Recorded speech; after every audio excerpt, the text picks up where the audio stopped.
Good morning. Today is Friday. Very cloudy, which is perfect for planting.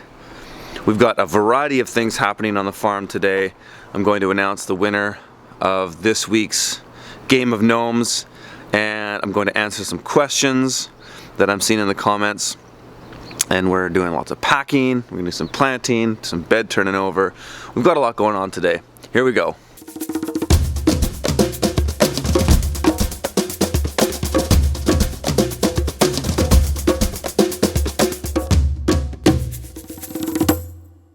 First off, this week's winner of the game of gnomes is B. Tamper. He spotted the gnome in the back of the van, was the first one to do it. There was comments that were literally 1 minute after his, and I had to go through and make sure that he was in fact the one that got it first. At first I thought it was another guy, and I was like, you win. Then I realized, oh no. I went back, saw B. Tamper spotted it first. So I will try to contact you. Sometimes it's hard to contact people in YouTube though, so if you don't notice, if I can't get a hold of you, please contact me and I will send you a book if you're in the US or Canada. If you're outside of Canada, I can send you some digital goodies as a reward for finding that little bugger. All right, good haul of tomatoes coming out of here. Okay? Hit your head. No, my shoulder. If it was my head, it wouldn't hurt.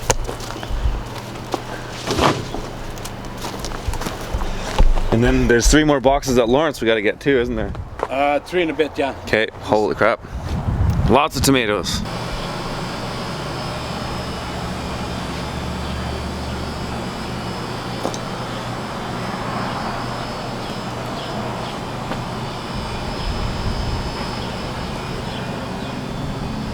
Just popping in here at our Lawrence Avenue plot really briefly to do a swap with Mark. I needed the van, so we're gonna head out and do our delivery shortly. So just checking in. Salinova's going in. We're finding it's about an hour work to get 150-foot bed in, so which is still economical based on what we can pull off those crops.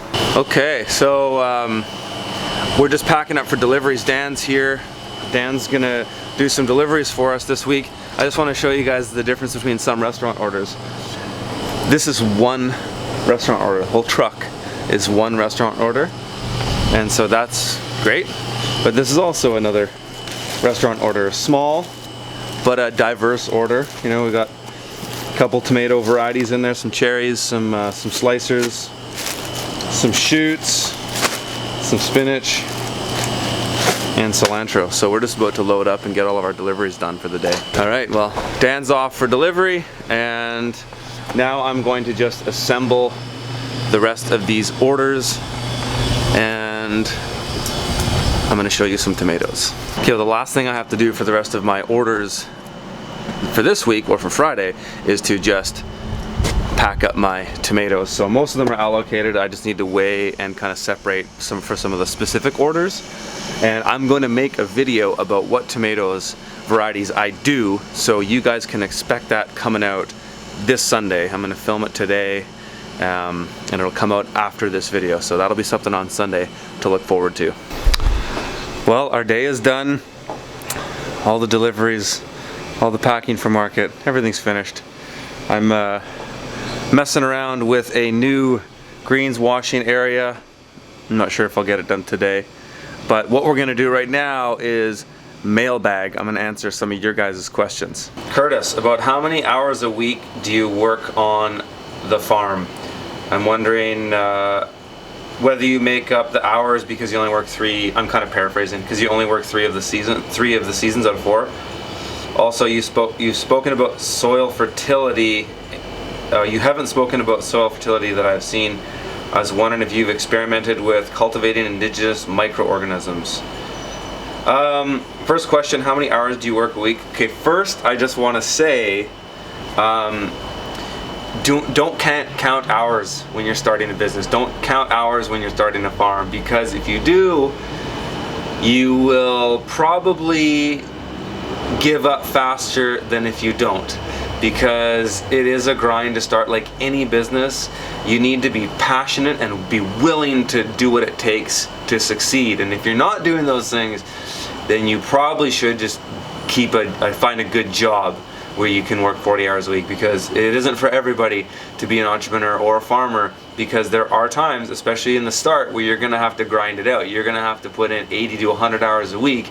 You're going to work every waking hour, and you're going to get less sleep, and it's going to challenge your relationships with your friends and might hopefully not your family, but you know, it's a sacrifice to start a business and be an entrepreneur and be a farmer too. So don't count your hours. But I will say that now, and for the last, I would say 2 seasons before this, I had, no, the last 2 years, so last year and this year, I have finally at a point where I can work around 40 hours a week on average. In the spring, when we're in the setup phase, I am putting in more hours, probably about 60 a week for, I would say, 6 weeks, and then goes on to 40 steady. And even right now, I'm sometimes working less than 40 hours a week, because I do so many other things like making videos for you guys and teaching and consulting and writing a new book and stuff like that. So these things take time. So I still do work 80 to 100 hours a week, but I only work about 40 on the farm. So I hope that answers that question. Other part of the question was if I experimented with indigenous microorganisms. I don't know what that is, frankly. Like, I don't know what indigenous microorganisms mean. I'm not sure. I guess maybe you mean the localized microorganisms of my area. And no, I haven't. I just stick with compost and good organic fertilizers, and that works. So I'm not that interested in experimenting with that kind of stuff. That's just not my thing, but I think it is really cool. I sure like to watch YouTube videos on it, that's for sure. But that's not my thing, so no, I haven't.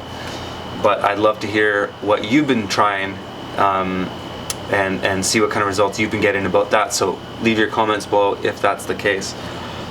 Okay, second question, and that first one is a big one. Second question is, what's the reason for doing soil blocks? Why not just put soil in flats? Okay, that's a good question, and you can.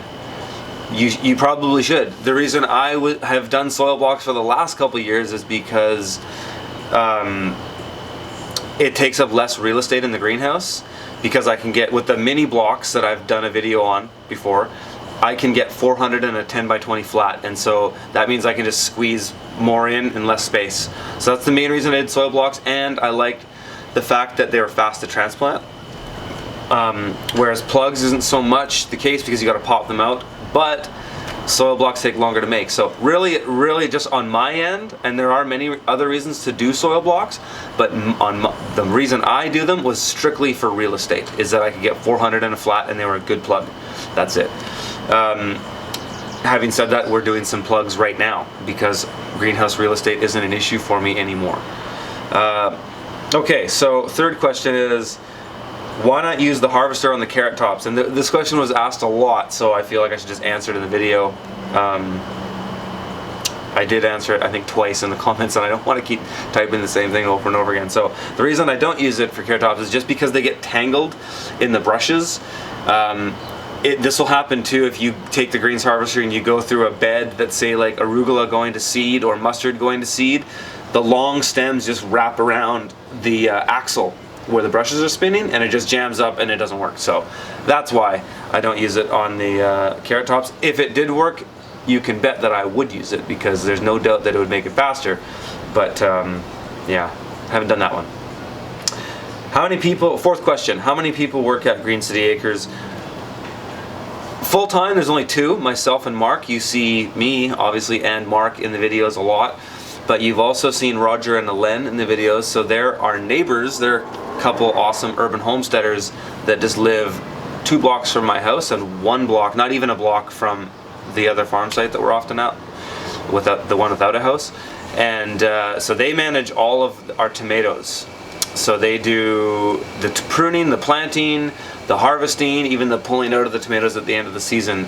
They manage all the tomatoes. So they do probably anywhere between 5 to 10, maybe 15 hours a week sometimes to do those tomatoes. And that's one thing I've learned about tomatoes, is if you want to get the kind of production that you see us getting, it's all about management, and having Roger and Alen manage those tomatoes for us is the single, in my opinion, the single reason we get the kind of production we do. I mean, yes, we've got greenhouses, yes, we're doing good practices as far as density and relatively good, I think the best we can with soil, you know, good irrigation, but the way they prune them and manage them definitely makes it the best.